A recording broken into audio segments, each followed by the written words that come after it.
일부고 3학년 내신 대비 수능 특강 고전시가 3강 설명 들어갑니다. 형식상의 특징은 맨 마지막에 한꺼번에 정리하기로 하고요. 우선은 작품별 정확한 해석부터 들어가겠습니다. 네, 첫 번째 시조는요, 글쓴이가 아주 많은 나이에 벼슬을 그만두고 낙향하면서 쓴 작품으로 알려져 있습니다. 자, 제가 지금 낙향이라는 단어를 썼는데요. 고향으로 내려갔다 그런 뜻입니다. 그래서 벼슬을 그만두고 고향으로 내려가면서 쓴 시조다라는 배경 지식을 가지고 해석을 한번 해보겠습니다. 귀거래 귀거래 말뿐이요 갈이 없어 이렇게 나옵니다. 자, 귀거래는요 중국의 유명한 시인의 시 구절을 이야기하는데요. 돌아가리라 라는 뜻이고요. 벼슬을 그만두고 고향으로 돌아간다 이런 의미가 있습니다. 자, 여기에서 고향은요, 고향이어도 되고 그냥 벼슬을 버리고 시골로 돌아간다 이렇게 해석하셔도 됩니다. 자, 이 부분에서 시구절을 인용했다라는 표현을 알고 계셔야 되겠죠. 시구절을 인용했다. 그러니까 이거는 고사 인용이 아니라 시구절의 인용입니다. 벼슬을 버리고 돌아가리라, 벼슬을 버리고 돌아가리라 하는 말뿐이고 실제로 가는 사람은 없어 라고 이야기하는 겁니다. 그러니까 사람들이 귀거래 귀거래 라고 말은 하는데 실제로 벼슬을 버리고 고향으로 돌아가는 사람은 별로 없으니 이런 뜻입니다. 그러면 여기에서 가는 이가 없다라고 했으니까 귀거래를 말만 하는 사람들은 화자의 입장에서는 비판의 대상이라고 볼 수 있습니다. 말뿐인 사람은 화자의 입장에서 비판의 대상이다 이렇게 볼 수 있습니다. 그리고 실제로 가는 사람은 없으니까요. 전원이 장모하니 아니 가고 어찌할꼬. 여기에서의 전원은 사전적인 의미로는 시골인데 화자에게는 고향을 뜻한다 라고 볼 수 있습니다. 그러니까 화자가 돌아가야 할 고향이 날로 거치러 가니 아니 가고 어찌할까. 즉 내가 돌보지 않아서 고향이 하루하루 거치러 가니 아니 가고 어찌하겠는가. 그래서 서르적 표현을 쓰고 있으면서 돌아가야 할 이유에 대해서, 그래서 귀향하는, 즉 고향으로 돌아가다, 낙향, 고향으로 돌아가다 같은 의미입니다. 귀향의 당위성을 제시하고 있어요. 당위성이라는 단어를 쓰셔도 되고요. 귀향하는 이유라고 하셔도 됩니다. 초당에 청풍명월이 남영들명 기다리나니. 초당은 시골집 초가를 얘기하고요. 초가에 청풍명월, 맑은 바람과 밝은 달, 자연이죠. 자연이 나면서 들면서 나를 기다리고 있다라고 이야기합니다. 그러니까 자연을 의인화해서 표현했고요. 자연이 나를 기다리고 있어. 그러니까 나도 돌아가야 돼 라고 얘기해서 자연에 대한, 그러니까 고향에 대한 기대감이 드러난다 라는 표현 쓸 수 있습니다. 남영 들면은요, 청풍명월이 나왔다 들어갔다 하면서 나를 기다린다 라고 표현한 겁니다. 그래서 가시는 낙향에 대한 기대감을 가지고 있는 노래다 라고 이야기하시면 돼요. 낙향에 대한 기대감. 나시는요, 글쓴이의 신분이 조금 특이한데요. 중인이면서 그 다음에 가객입니다. 가객이라고 하면 지금으로 치면 프로 가수라고 생각하시면 돼요. 그런데 중인계층이라고 하는 것은 사대부가 될 수 없는 신분적 제약이 있어요. 글쓴이는 이런 신분적 제약에 대한 의식을 많이 가지고 있는 인물로 그려집니다. 강산 이렇게 시작하는데요. 강산은 자연을 뜻하는 단어로 보시면 되겠죠. 자, 위에서 나왔던 청풍명월이나 강산같이 강과 산, 바람과 달 이런 단어들이 자연을 의미할 때 우리는 대유법이라고 볼 수 있습니다. 그러니까 어떤 자연의 일부가 자연 전체를 의미할 때 대유법이라고 이야기합니다. 강산의 좋은 경치를 힘센 이와 다툴 양이면, 자, 여기서 힘이 세다라고 하는 건 권력을 가지고 있는 사람, 권력자라고 이해하시면 됩니다. 즉, 만약에 자연을 권력자와 다투어야 한다면이라고 가정했다라고 보시면 돼요. 내 힘과 내 분으로 어찌하여 얻을 소니, 그러니까 나의 힘과 내 분수로는 얻을 수 없다라는 신분적 제약에 대한 인식으로 볼 수 있습니다.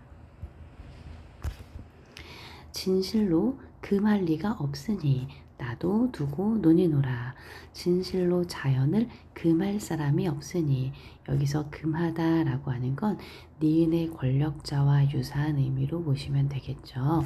어떤 권력을 갖고 있는 사람이 금할 수 없으니 나도 두고 논이노라. 그래서 나도 자연을 만끽할 수 있는데, 그 이유는 자연은 누구의 소유가 아니기 때문에 경쟁하지 않아도 된다라는 의미고요.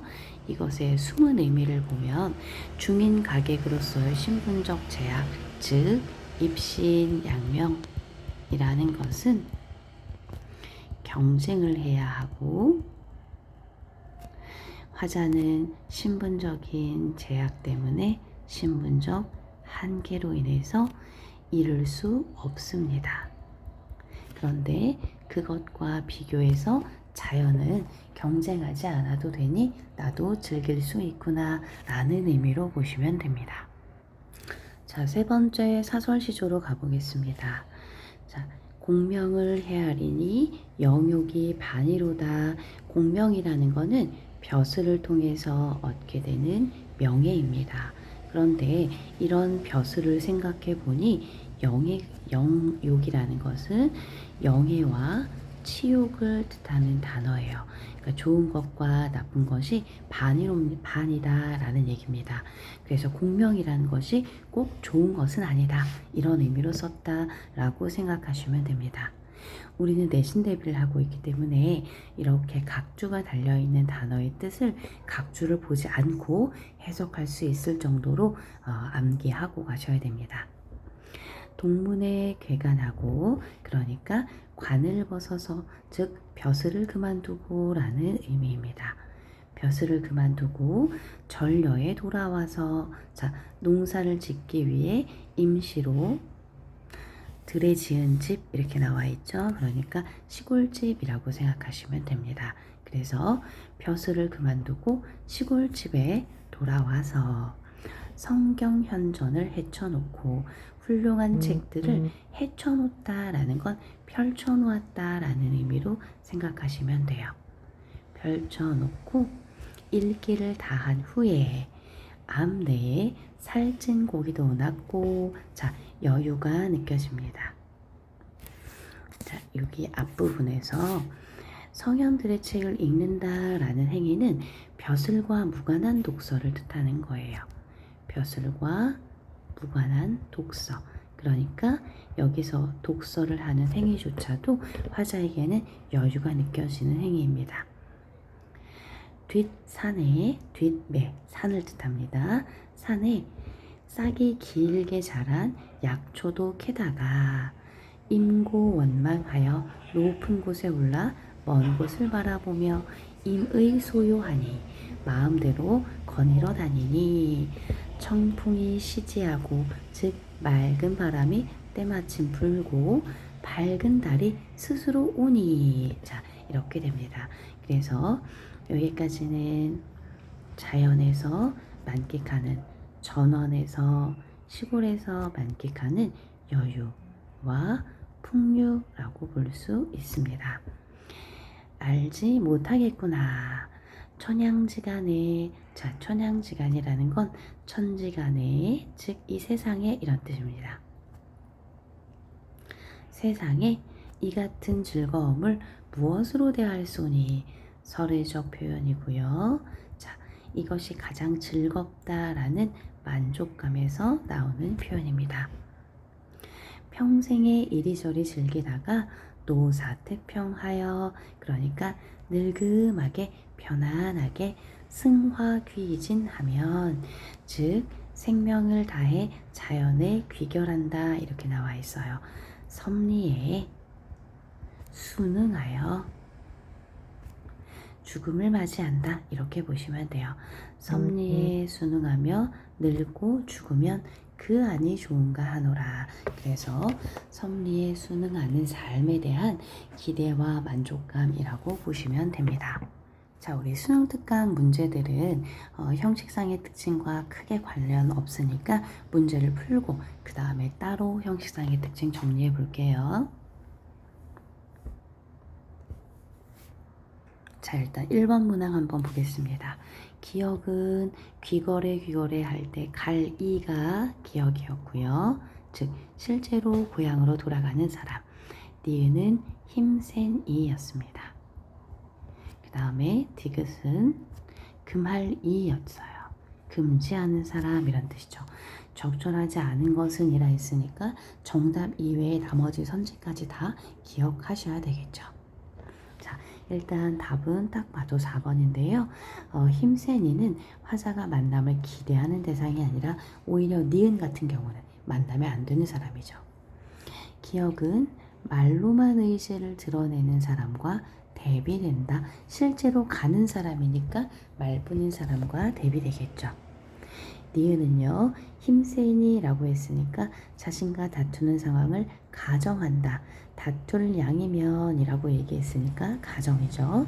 디귿에 화자가 즐거움을 누리는데 방해가 되는 대상, 금지하는 사람이니까요. 기역과 디귿은 모두 화자가 부재한다고 인식하는 대상. 자, 없다 디귿 같은 경우는 없을세라고 이야기했고요. 앞에서 기역도 가는 이가 없어 라고 이야기했으니까 맞는 표현이 되겠죠. 네, 두 번째 문제 가보겠습니다. 다작품에서 적절한 것은 이라 했으니 일단 적절한 선지를 중심으로 기억하셔야 되겠습니다. 영욕이반이다. 영예와 치욕이라 했죠. 낙관적 전망과 관련이 없습니다. 동문에 귀관한다. 벼슬을 그만두는 상황이라고 했고 후회가 아니라 홀가분한 기분에 해당하겠죠. 살찐 고기를 낚는다. 타인이 아니라 스스로 하는 행위였습니다. 약초를 캔다. 문제를 극복한다는 것과 관련이 없어요. 노사태평하여 승화기진한다 했으니 남은 인생에 대한 화자의 소망이 섭리에 순응하면서 죽음을 맞이하는 것이라고 볼 수 있습니다. 자, 우리 대신 중간고사를 봐서 알지만 보기는 반드시 활용이 될 겁니다. 보기까지 거의 암기한다고 생각하셔야 됩니다. 세 작품 모두 강호시가, 자, 강호시가라는 건 자연에서 강호, 한정, 한가로운 정서를 노래하는 것들을 강호시가라고 합니다. 그래서 강호 한정을 주제로 하고 있는 노래들인데요. 자연에 대한 만족감이 드러나 있으면서도 상황에 따른 차이가 있습니다. 가는 노년의 벼슬을 내려놓고 낙향하며 지었고요. 다는요. 중인 가객으로 사대부의 삶을 표방하지만 현실적인 한계로 입신양명의 꿈이 좌절되며 고뇌를 지닌 인물로 봅니다. 그래서 흥취를 통해 현실에서 느끼는 위화감을 해소하려는 작가의 모습이 드러나 있다. 위화감이라는 건 조화를 이루지 못하는 그러한 심정을 해소하려는 것으로 볼 수 있습니다. 즉 입신양명은 다투어야 하고 경쟁해야 하는데 신분적 한계로 그럴 수 없지만 자연은 다툴 사람이 없으니 나도 만끽할 수 있다 이런 의미예요. 다 작품은요 작가가 명시되진 않았지만 벼슬살이 후에 낙향한 사대부가 지은 것으로 추정됩니다. 세속적 가치를 내려놓고 유유자적하는 삶을 다루고 있다는 게 특징입니다. 적절하지 않은 것이니까 적절한 선지들을 모두 다 기억하셔야 됩니다. 전원이 장무하니 아니가 구었지 않고 오랫동안 벼슬살이를 해서 고향으로 돌아가려 한다. 내 힘과 내 분으로 어찌하여 얻을까? 중인 신분으로서 신분상의 위화감. 나도 두고 논이노라 현실적 한계에 얽매이지 않는 공간이 자연이다. 성현 현존 헤쳐놓고 일기를 다한다. 벼슬살이 하는 동안 가까이 했던 학문은 이제 멀리하겠다라는 의지가 아니라 벼슬과 무관한 독서를 즐기면서 취미로 독서를 즐겨보겠다라는 얘기죠. 이같이 즐거움을 무엇으로 대할 소냐? 한가롭게 생활하는 것에 만족감입니다. 자, 문제풀이까지 마쳤고요.